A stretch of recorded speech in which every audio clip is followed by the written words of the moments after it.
நாங்க எடப்பாடியார் மறுபடியும் வருவார்னு. ஏன்னா நாங்க 2.5 வருஷம் திமுகவோட பயணிச்சு அங்க பல துரோகங்களை பார்த்து, ஏமாற்றத்தை பார்த்து, பல இழப்புகளை பார்த்து இன்னைக்கு வெளியில நிக்கிற நாங்க தான் சொல்லணும் அடுத்து எடப்பாடியார் வருவார். ஏன்னா நீங்க என்னதான் சொன்னாலும் உங்களுக்கு அந்த ஒரு அரசியல்ல நீங்க அதிமுகவுடைய வருது. ஆனால் நாங்க ஒரு பொதுவான கிறிஸ்துவ பேராயர்கள். இன்னைக்கு நாங்கெல்லாம் வெளியில எடப்பாடியார் தான் கிறிஸ்துவர்களுக்கு உறுதுணையா இருக்க முடியுன்றதுக்கு நாங்க சில காரியங்களை வச்சிருக்கோம், பேசுறதுக்கு, சொல்றதுக்கு, இன்னைக்கு மக்களோட பேசுறதுக்கு.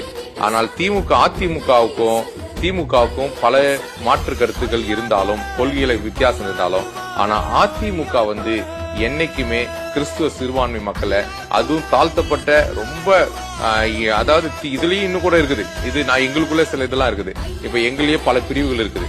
ஆனா திமுக என்னைக்குமே பாத்தீங்கன்னா ஒரு மேலோட்டமா இருக்கக்கூடிய மெயின் லைன் சர்ச்சஸ் தான் டச் பண்ணும்.